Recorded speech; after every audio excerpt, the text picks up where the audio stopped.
Olá, bem-vindos a mais um episódio do Digital Backstage, o nosso podcast que fala dos bastidores da transformação digital no varejo. Eu sou Eduardo Terra, conselheiro de empresa, sócio da BTR Varese, e estou aqui com a minha sócia, Andréa Dietrich. Isso aí, bom. Muito bom estar aqui com mais um episódio, a gente falando dos bastidores e agora falando sobre inteligência artificial. E hoje a gente trouxe um convidado especial aqui de um varejo de serviços, um pouquinho diferente, mas que a gente vai conhecer um pouquinho da história. Então, obrigada, Luiz Arruda, por estar aqui com a gente. Um grande convidado aqui, ele é vice-presidente comercial e de marketing do Grupo Porto. Queria que você se apresentasse primeiro um pouquinho aqui para a gente começar o papo, contando um pouquinho da sua jornada e a jornada de transformação digital do grupo, que vem passando por várias mudanças ao longo do tempo, aí, um pouquinho das verticais, porque já virou um negócio gigante, né? Bem-vindo! Bem-vindo, Arruda. Obrigado, vocês estão muito profissional nesse negócio, né? Bonito de ver, a turma tá chique demais. Estamos no nosso 21º episódio. É isso, 20º. Bom demais. Pô, 20º? Data quebrada, data fechada, assim, comemorativo. A gente já ensaiou bastante. Deu pra aprender. Muito bom. Bom, primeiro, obrigado pelo convite, assim, para mim é um prazer estar aqui, admiro vocês dois há tempos, acompanho você faz tempo, né? Faz um certo tempinho, a gente estudou junto quando era pequeno, Edu, enfim, e toda a cúpula da BTR Varese, eu admiro muito, a gente foi para a China agora. Falando um pouquinho da minha trajetória, ela é um pouco diferente do ponto de vista de construção de carreira, porque eu não fiz a carreira dentro de corporações, né? Eu sou formado em economia, mas eu comecei em marketing na Gillette, depois fui para Ticket, trabalhar com qualidade, que foi uma aula, porque tudo que eu conheço de processo, qualidade é aquela área chata que participa de todos os processos apontando que está errado, então... depois eu fui para a Ambev. Eu lembro que na Ambev na época era uma máquina de fazer pessoas de sucesso, assim, e eu queria respirar aquela loucura. Eu fui ser vendedor na Ambev. Foi uma das maiores MBAs que eu fiz na vida, assim, porque... Radical total, mas ao mesmo tempo, cara, era um radical realmente com visão de crescimento. E aula de varejo em altíssimo nível, assim, né? Verdade. Ela era referência em tudo em varejo. E nessa trajetória eu sempre senti falta de ter um parceiro, uma agência que discutisse estratégia comigo. Estratégia comercial, estratégia de posicionamento de marca, alavanca de crescimento e tudo mais. E aí eu resolvi, na época jovem, sem pensar muito, eu saí, larguei tudo, estava indo bem na Ambev e larguei tudo e fui ser empresário. Fui empreender. Aí a gente abriu uma agência. Eu lembro que meu pai ficou bastante infeliz quando a gente fez esse anúncio em casa, né? Tô saindo da Ambev, crescendo para abrir literalmente num escritório que ele emprestou, um quarto de casa, vou começar aí. E aí foi crescendo o negócio com altos e baixos, mas em 2009 a gente trouxe uma empresa global para cá, que é a Vanguard. Meu sonho era me tornar o CEO global da Vanguard. Em 2017, eu fui convidado para pedir demissão da Vanguard e da minha própria empresa. Olha, interessante. Foi convidado, mas... O Bruno, a gente estava estudando junto em Boston e ele falou, cara, estou precisando de um cara para ajudar a gente a... Então o empreendimento deu certo, você virou CEO. Não? Virei CEO global. Legal. Estava estudando para crescer mais com o grupo. E aí o Bruno me abordou lá estudando e falou, cara, estou procurando uma pessoa para ajudar no redesenho estratégico da companhia. O Bruno na época da então Porto Seguro, hoje Grupo que era Porto Seguro, isso era 2018 para 2019. Fiquei um ano no processo seletivo, foi um processo bastante robusto, porque o Bruno é presidente do board e a pior coisa que você pode ser é o cara indicado pelo presidente do board num processo, né? Porque aí realmente a barra tem que ser alta. Que foi para mim um grande aprendizado também, porque me fez conhecer cada vez mais da cultura da empresa. A Porto é uma empresa de cultura muito forte, a essência da Porto é muito forte, né? Cultura muito voltada para as pessoas, embasada em antroposofia, ser humano no centro, um negócio no começo até um pouco assustador para quem vem de fora. E é uma empresa que não tem a cultura de trazer profissionais de fora. Então, demorou literalmente um ano, entre muitas entrevistas, assessments, testes e tudo mais. E aí, em outubro de 20, no meio da pandemia, eu eu comecei como diretor de marketing.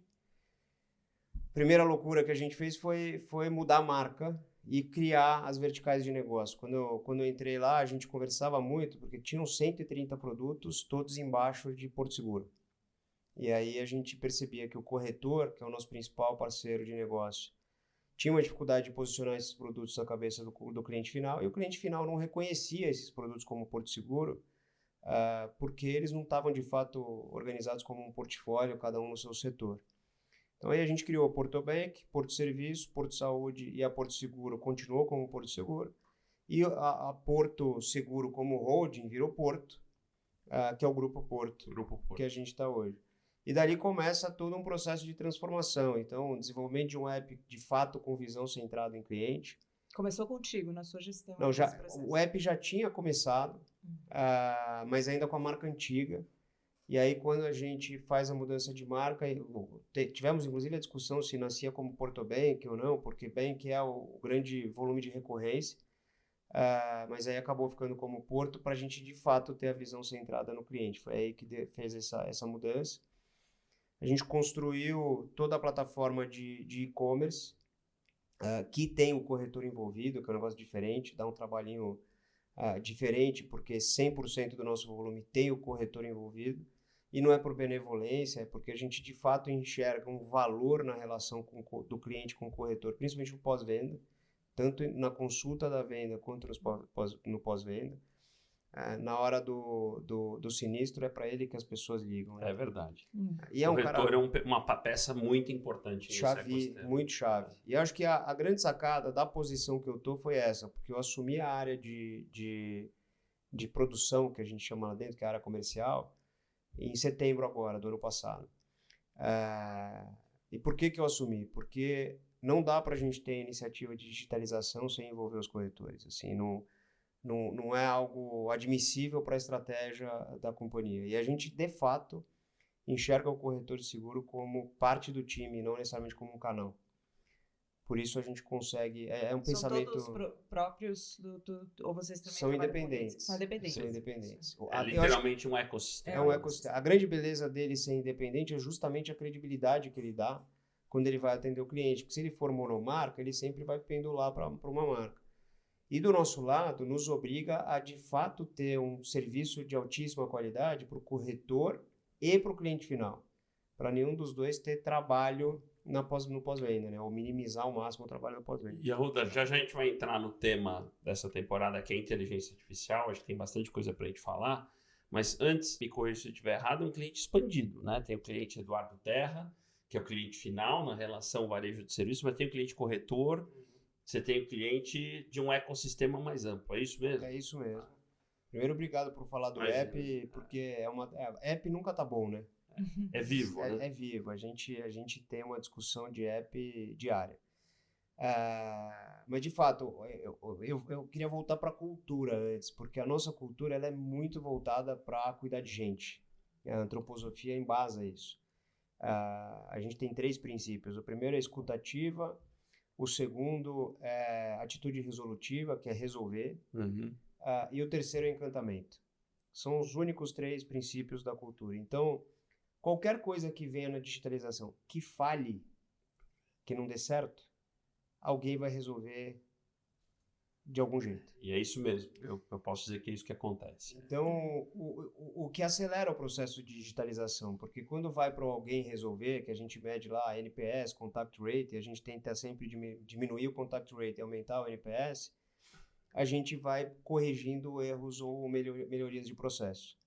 Que também é que nem unha, né? Você arruma um canto, você acha outro. Então, eu acho que o processo de fato, centralidade no cliente começa na essência, começa na cultura. Quando a gente vai para os canais, a gente tem muita coisa para fazer ainda, do ponto de vista de estruturação de base. Pensa que são 130 produtos e que a estratégia de sucesso da Porto por 77 anos foi que cada dono de produto tinha liberdade para construir verticalmente toda a arquitetura, tecnologia, engenharia, base que é modelo de gestão. Né? Modelo de gestão. Então, era um modelo de gestão é ainda um modelo de gestão de muita autonomia, mas quando a gente verticaliza em 4 unidades de negócio, a gente pega esses 130 e diminui para 4.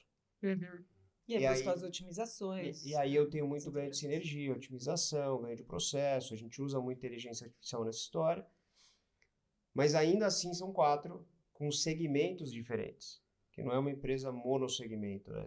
Mercado Livre é um segmento varejo, distribuição e tal.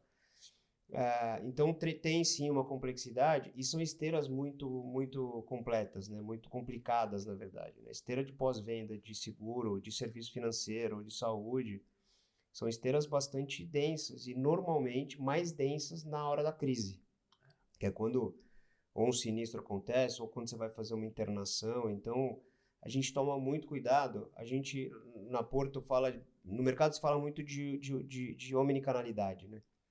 Na Porto a gente inclusive... Que é uma dinâmica do varejo de produto, por exemplo. Exato.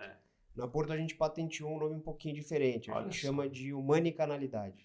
Muito bom. Porque a gente sempre vai ter um humano para resolver caso o canal não resolva. Muito bom. Enquanto está todo mundo digitalizando... Gostei. Enquanto está todo mundo digitalizando tudo, até essa próxima pergunta que acho que a gente tem para explorar contigo, assim, né? Porque a gente olha muito a inteligência artificial ou digitalização para eficiência, para otimização, para processo, e aí tira cada vez mais o humano. Não, vocês estão valorizando o papel do humano, que inclusive é o melhor dele, né? Que normalmente ele ficava ali talvez com várias coisas burocráticas que a máquina agora consegue agilizar e ele fica com o melhor, que é o novo papel do corretor, o novo papel do vendedor, que a gente vem falando bastante. Como é que vocês têm usado a inteligência artificial dentro desses desafios todos, porque eu sei que vocês usam para eficiência, que é legal você falar um pouquinho sobre isso, eficiência, otimização e tudo mais, mas também para inovação, para criação, né? Porque muitas vezes o que a gente mais ouve é que a gente usa aqui para só focar nesse outro lado da eficiência, mas esquece que ela é um amplificador da criatividade, da inovação, grande potencializador dessa ambidestria, que é uma palavra que eu gosto bastante da gente falar aqui. Que é justamente, para quem não sabe, ambidestria é você cuidar do operacional da disciplina do hoje e explorar a inovação ao mesmo tempo, né? Então conta um pouquinho pra gente esses bastidores. Você fez 8 perguntas em uma só. Desculpa, inventei um monte aqui. Não tem Tem tempo pra falar. Vamos embora. Não, cara, tem uma coisa muito bacana, assim, ó. Eu tava falando pra vocês antes, né? A gente tem uma pessoa que cuida da TI corporativa, que é o Marco Cirelli.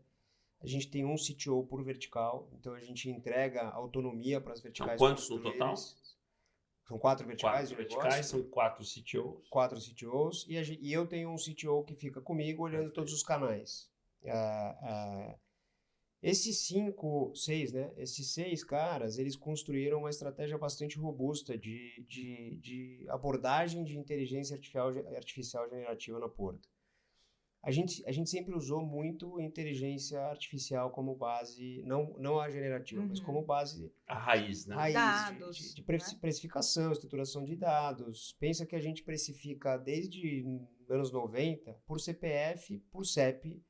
Assim, prêmio de seguro sem dados, você bate no muro no primeiro mês. Né? E a gente a gente compra risco no final da linha. Então, a gente tem uma base de 79 anos de estudo de comportamento de dirigibilidade, de consumo financeiro. Então, isso tudo vira inteligência que a gente tem que ir modelando para conseguir melhorar na ponta.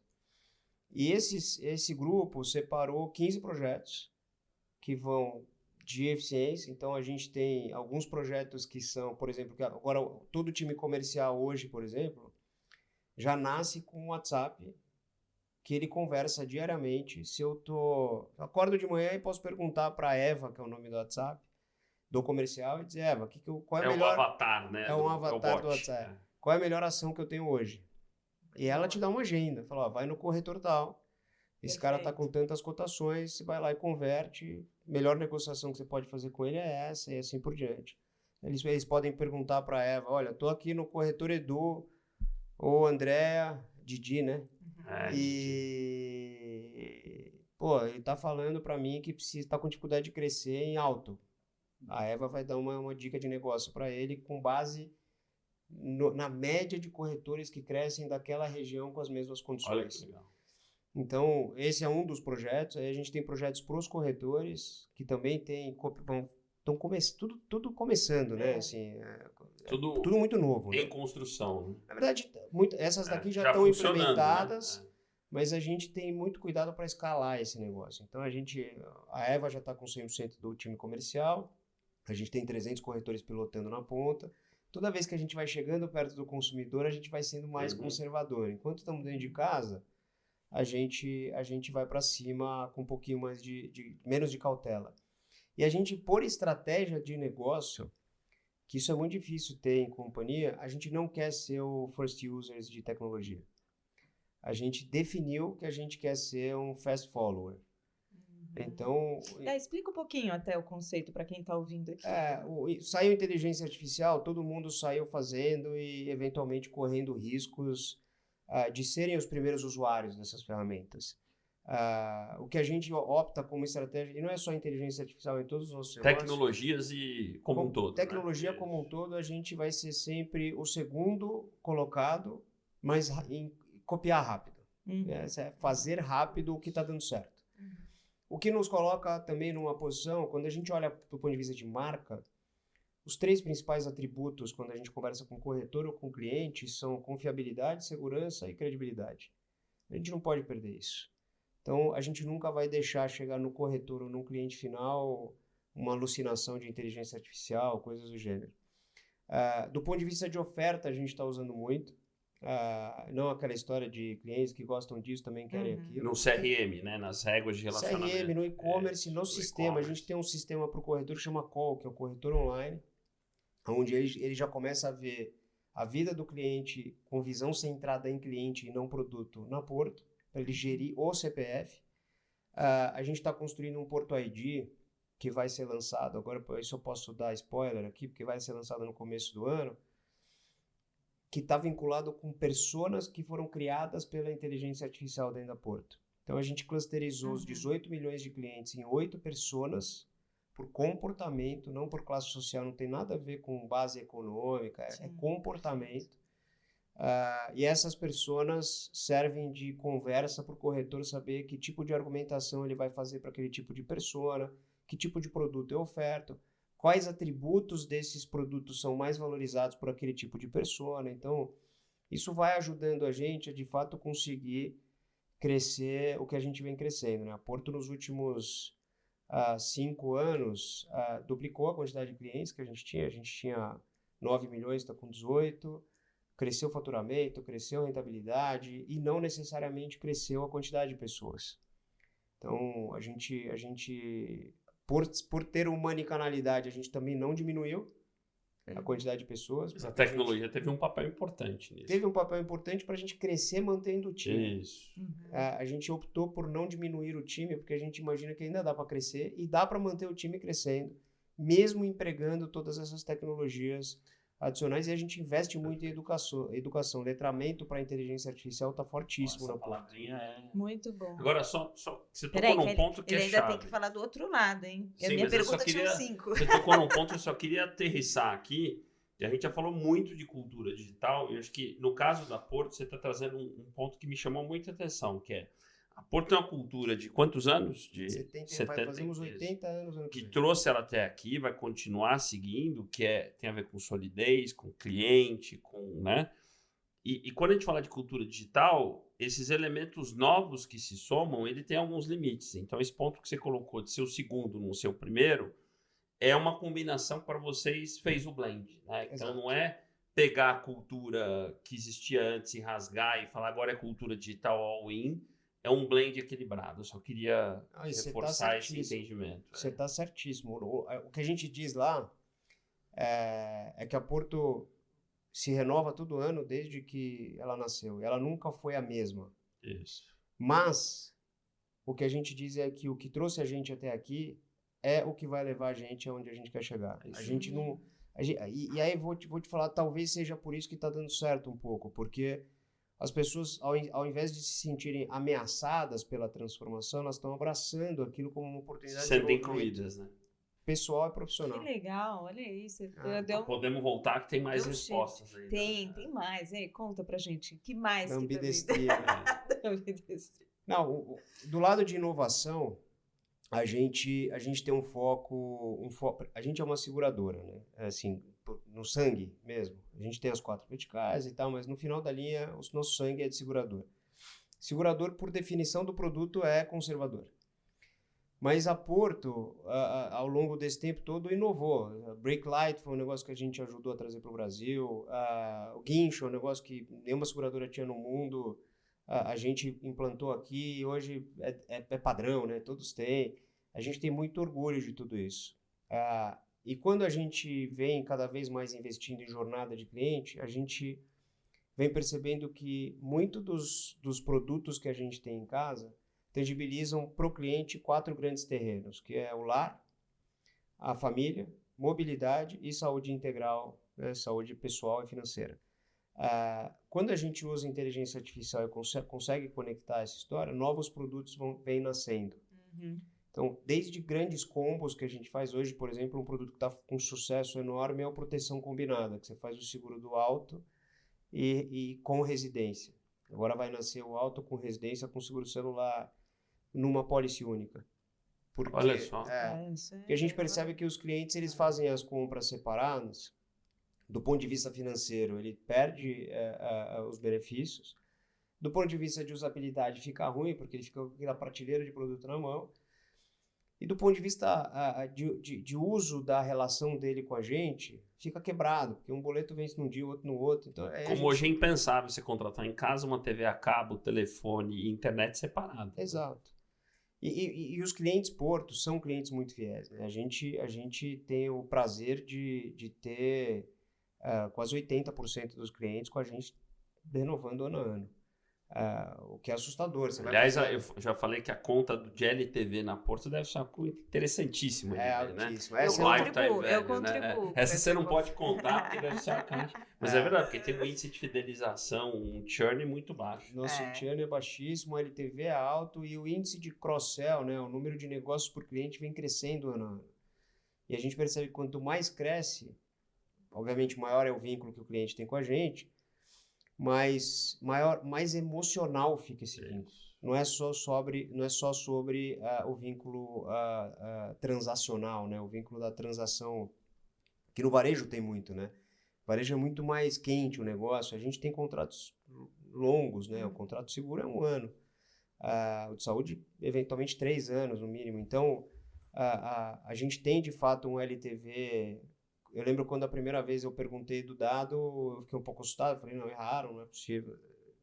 O conceito de LTV não é esse, né? Aí eu fui ver e de fato era, justamente por essa fidelização. Então, inovação, a gente realmente investe muito, mas do mesmo jeito que a gente não é o primeiro usuário de todas as tecnologias, a gente vai testando muito antes de ir para a rua. Porque o maior valor que a gente tem é a marca que nos 79 anos foi construída com essas 3 bases de relação que a gente não quer abrir mão e nem pode, né? Hoje a Porto, pela Brand Finance, não sei se vocês conhecem, é um instituto que faz muito serviço global, que faz serviço com o olhar dos investidores para avaliar a força das marcas.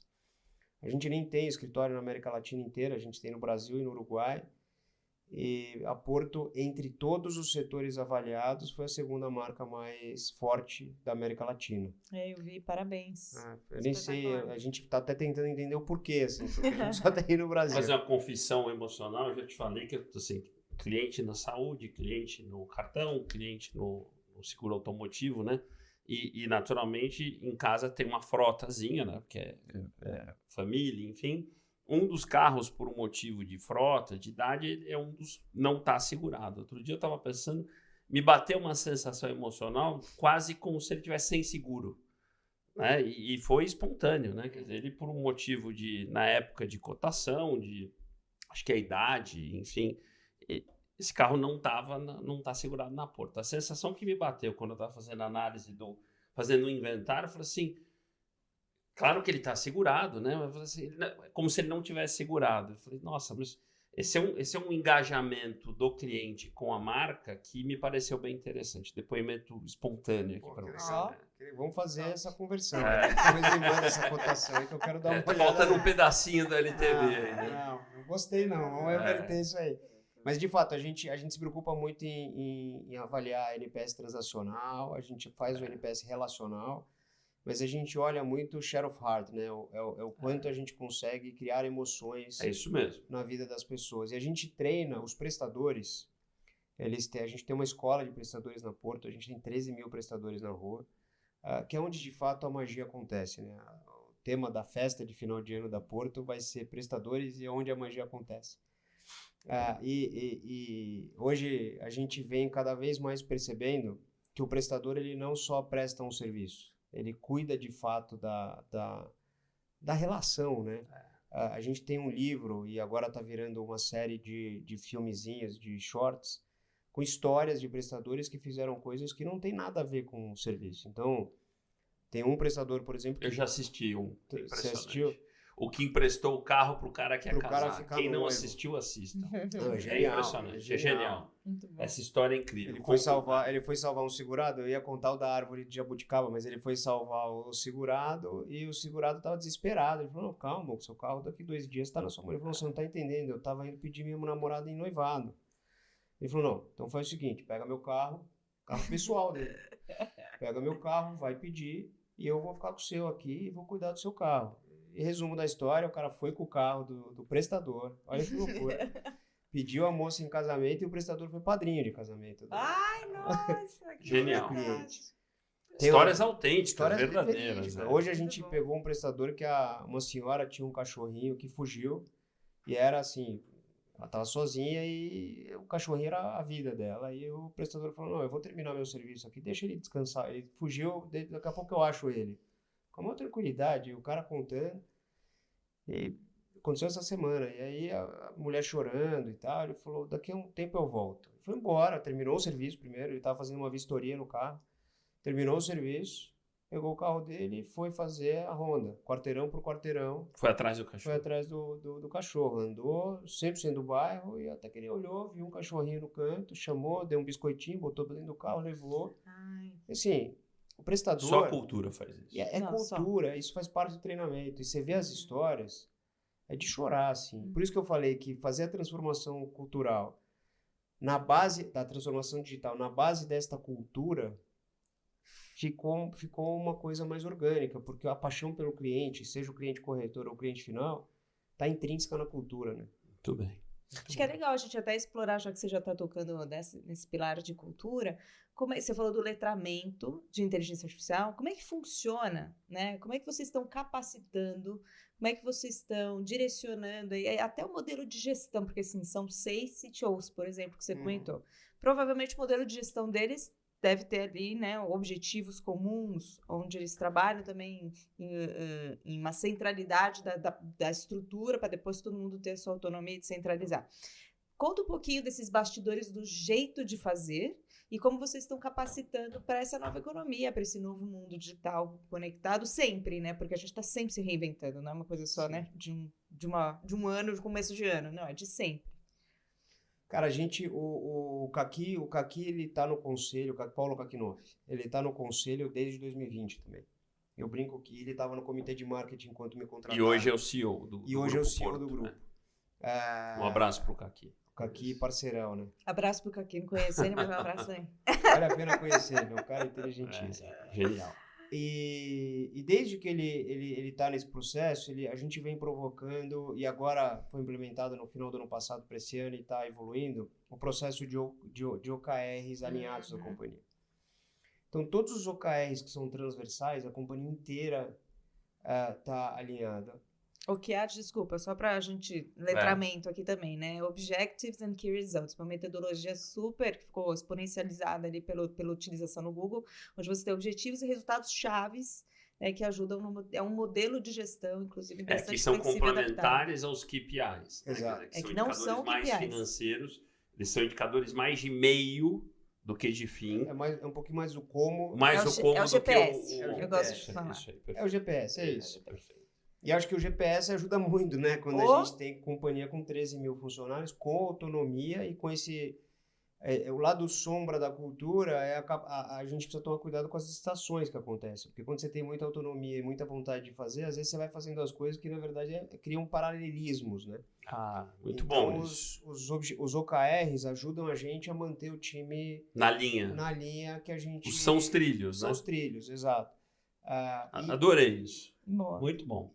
E isso junto com o letramento, porque o OKR diz o como, mas não diz assim, o que eu preciso, no dia a dia tático mesmo, o que eu preciso fazer para entregar esse caminho, né?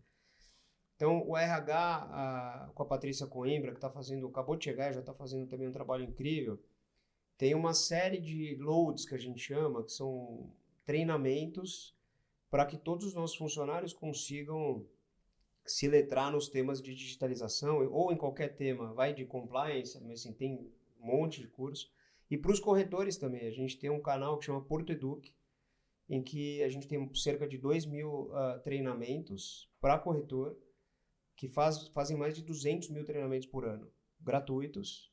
Tem presencial, tem online, tem híbrido, todos com diplominha e tal, mas isso vai colocando o ecossistema na mesma energia.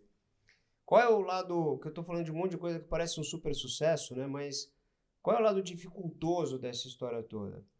Não dá para fazer transformação de um ano para o outro. Acho que essa é a grande utopia que... Não existe revolução. Não tem revolução. Transformação e leva tempo. E num mercado com 40 mil corretores, com diferentes personas de corretores também, você tem um corretor de 67 anos de corretora com a Porto, o cara tem 80 e poucos, e você tem um corretor que está nascendo agora, tem 4, 5 mil corretores cadastrados novos por ano na Porto. Hoje a gente tem 45 mil, com todo tipo de perfil que vocês podem imaginar. Corretor só de vida, corretor misto, corretor multiproduto, corretor de consórcio, corretor, tem de tudo. E aí o letramento se faz muito importante. A gente tem um estudo ali que mostra que quando os corretores participam do letramento da Porto Educ e fazem o processo de incentivo multiproduto, que a gente tem que chamar Fecha com a Porto, que é para o grupo, né? Que ele não é monovertical, monoempresa, o lift é de 83% para ele virar multiproduto. O que faz com que ele cresça e se sustente sem sofrer os temperes de estar num segmento único. Que é a beleza do grupo, né? Hoje o grupo consegue ter o crescimento que tem, porque eventualmente se o juro sobe e a FIP varia de alguma maneira, a seguradora tem produtos de defesa e de ataque para isso e o banco idem. Então a gente consegue navegar em situações macroeconômicas e microeconômicas diferentes sem sofrer no todo. Arruda, tem uma questão, a nossa pergunta favorita aqui do Digital Backstage. Você já passou por ela rapidamente agora, mas eu queria que você tentasse falar um pouquinho mais. Naturalmente, num processo de transformação digital ou de evolução digital, só não gosta de falar de revolução, porque acho que você já tocou no ponto que não dá para fazer de repente. Existe uma jornada, enfim, existem erros, a gente bate cabeça, a gente, enfim, erra. E a gente tem falado um pouquinho dos bastidores. Como é que vocês têm lidado com o erro? O que você pode dividir sobre esses bastidores dessa jornada que você tem vivido? Que acho que também é importante, né? Acho que essa parte de errar, de entender que não é tudo que dá certo, é fundamental para olhar para os próximos passos, né? E é uma pergunta complexa, porque numa cultura, numa empresa de muito sucesso, o erro não necessariamente é sempre bem-vindo. Qual é o lado bom dessa história? O lado ruim é esse. A cultura, sim. Quando você chega numa empresa em que o alicerce é muito... A excelência, né? Assim, a Porto, quando eu cheguei, eu falei, cara, preciso tomar cuidado, porque qualquer alfinetinho que a gente mexer aqui e quebrar o castelo, acabou a brincadeira. E vocês sabem muito bem que erros muito grandes já tiraram grandes corporações do mercado. Uhum. Eu acho que aí a gente tem que eu colocaria em 3 fases, assim, Edu. Primeiro, investimento muito em pessoa. Eu sempre volto pra gente, porque é como a gente... Isso é ótimo, tá? A gente adora. Eu realmente acredito que para qualquer companhia, pode ser a companhia mais digital do mundo, o maior ativo que ela tem é gente. Pode ser uma indústria que tem máquina, financeiramente, eventualmente a máquina custe mais, mas o ativo que deveria ser cuidado são as pessoas. Então, quando a gente olha para a gente tenta cada vez mais deshierarquizar a companhia. Hierarquia se faz necessário para uma organização ser organizada. Ela tem um papel, né? Mas na metodologia de atuação, eu não entro numa sala de reunião para ver um PowerPoint como vice-presidente e dizer, olha, aprovo ou não aprovo. Eu entro e o que inicialmente é um problema, porque as pessoas eventualmente vêm com esse espírito. Eu vou apresentar para o cargo, você não apresenta para a pessoa, é muito louco isso. E a gente, todos os presidentes, né, o Kaki, todo mundo está numa agenda muito forte de ir para a reunião de discussão, botar o assunto na mesa e discutir. O que já traz um conforto para o time de poder errar nessa apresentação. Olha, estou trazendo aqui, a gente usa o termo muito piramidar na Porto. O que é piramidar? Eu estou dando uma ideia de, vamos fazer esse copo um pouquinho maior. Aí você fala, não, piramidando na sua ideia, ao invés de fazer uma, por que a gente não bota um canudo e uma tampa? Vamos piramidando as coisas. E o não mais. Exato, né? Exato. Isso muda tudo. Fala, gostei, não conhecia esse termo. Isso é uma técnica de improviso, onde você soma na ideia da outra e você se torna mais criativo, porque o não é o maior matador aí de novas ideias. Qual é a beleza disso? Que aí vai para o segundo ponto. Nada na Porto é de uma pessoa. As pessoas falam, Arruda, você mudou a marca. Que é a colaboração, né? Não mudei a marca. A Porto mudou a marca. Eu era um dos agentes que estava na mesa piramidando essa ideia. O app é do Arruda. Não é meu. O app é da Porto. Começou a ser construído por um cara genial que chama Felipe Milagres, que fez um baita trabalho no app. Eu recebi isso dele excepcionalmente bem construído e a gente vem trabalhando no planejamento que foi desenhado em conjunto pelos executivos da Porto antes de eu chegar na Porto. Então, realmente, quando você vai para uma companhia dessa que tem foco em gente, que tem uma metodologia de atuação onde o erro ele acaba sendo meio que mitigado nesse processo, entendi. Você chega no erro com uma naturalidade de grupo. O erro não é personificado. Que definiu de um jeito genial, na minha opinião, a maneira com que vocês tratam o erro. Quer dizer, ele existe, mas ele tem uma jornada do erro, né? Não é de uma perfeito. pessoa. Não, tá claro. Porque no final da linha, a cultura da pressão e execução só. Isso. E não estou dizendo que não tem pressão e execução, a gente é bastante focado em executar. Mas a gente fala muito que, às vezes, o Sami Fogel, que é o CEO que cuida da vertical de saúde, ele fala muito, né? Vamos devagar porque a gente tem pressa. É sobre construir junto, sabe? E no final da linha, se deu errado alguma coisa, e tem coisas que deram errado, não foi a pessoa A ou a pessoa B. Então, o que isso reflete no time? Cada vez mais, eles têm menos o medo do erro. Uhum. E a gente, como líder, tem que também estar junto nesse erro. Então, eu já vi indústrias que botam lá custo do erro, mas é meio que eu particularmente enxergo como um passo, mas eu acho que a gente tem que trabalhar na base, assim, no comportamento. E não é um processo de um dia para o outro, é de formiguinha. Ele é muito profundo e estrutural, né? É muito de modelo mental, né? Sim. Então isso é muito profundo. E aí, nessa questão da cultura do erro, do que temos pressa, vamos devagar, mas temos pressa, vocês têm o Oxigênio, né? Que é um hub de conexão com as startups, de aceleração desse processo da inovação, né? Onde isso também ajuda muito a vocês aprenderem rápido, sem ter esse ônus para dentro do time, vamos dizer assim, né? Conta um pouquinho como é que essa iniciativa de ecossistema com as startups funciona. E o que vocês aprenderam nesse processo? O que ela te acelera? Como é que está sendo os ganhos aí desse processo?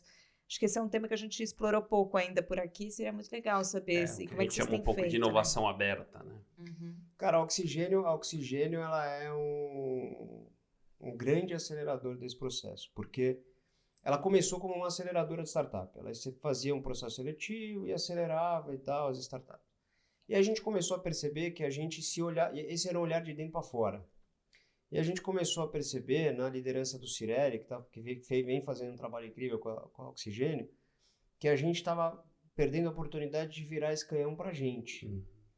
E aí o que a gente fez? Ao invés da gente acelerar as startups financeiramente, a gente acelerou as startups com as demandas que a gente tem na Porto. A gente foi por um processo seletivo, onde as startups já vinham. Elas tinham que conhecer o processo da Porto e já vinham com ideias para Porto. E aí a gente fazia horas, era super cansativo. E um processo duro para as startups, elas tinham 15 minutos para fazer o pitch para a gente. E a gente selecionava 3 e essas 3 eram contratadas com volumes mínimos garantidos e tal. E em cada um de nós tinha que tentar, como padrinho, fazer esse negócio dar certo.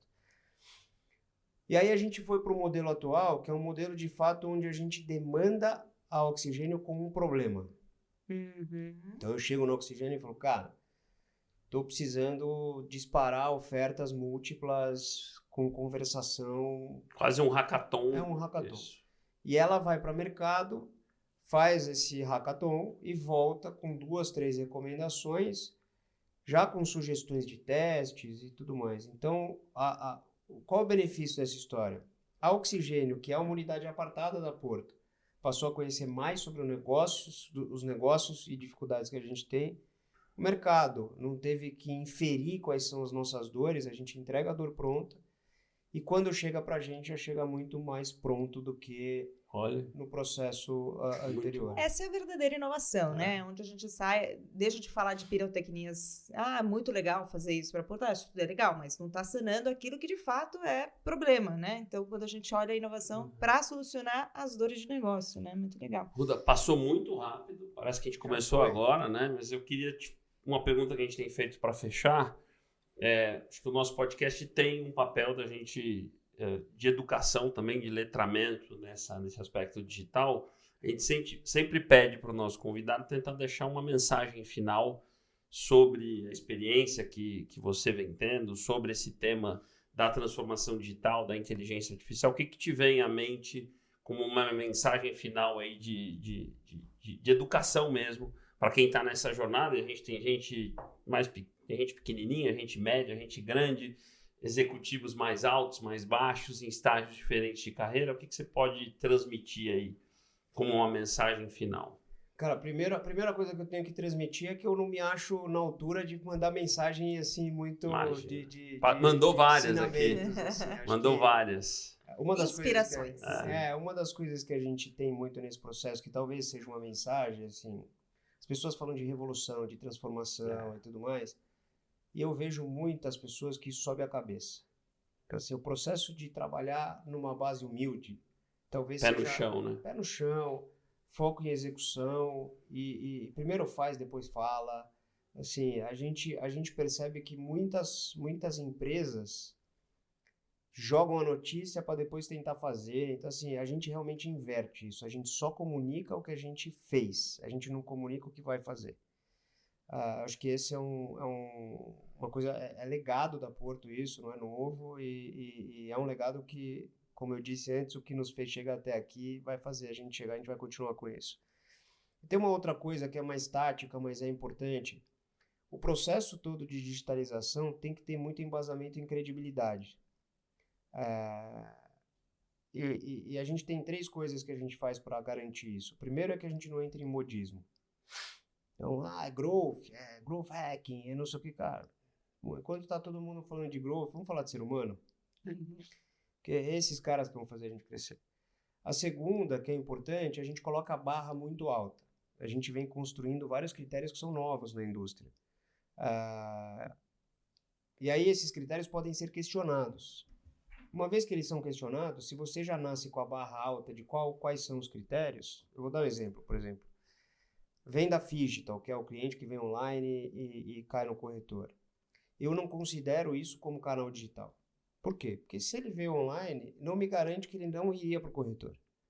Então eu não considero. O time de digital fala, mas veio online, tudo bem, mas eu prefiro não considerar, porque eu paro do princípio que esse cara nasceu antes. E como ele vai estar vinculado de alguma maneira, é do corretor. Esse cara não é digital. O que nos coloca numa posição de a gente ser mais duro com a gente do que eventuais pessoas que nos vão criticar. Né? E eu não estou falando de pessoas só de dentro da Porto, pessoas de mercado e tudo mais. Então, realmente ser autocrítico desde o início é uma dica que a gente sobe realmente a barra. Assim, não tem nada que a gente a gente não massageia nosso próprio ego, assim. E isso naturalmente está num dos elementos da cultura, né? É total. E o terceiro é foco em execução, não adianta, tem que fazer. Não adianta ficar fazendo PowerPoint. Tem Fazer que mais e falar menos. Aí vem o espírito empreendedor que você aprendeu na pele, né? Exato. Que a gente fala que todo mundo deveria ter, né, uma experiência como empreendedor na vida para entender o valor da hora homem, né? De uma boa entrega, Exato. da execução, do sonho e da execução ao mesmo tempo, né? E foco, né? Você vê, inteligência E foco. artificial numa companhia com 130 produtos, a gente escolheu 15 projetos. Certíssimo. Boa. É Bom, isso aí.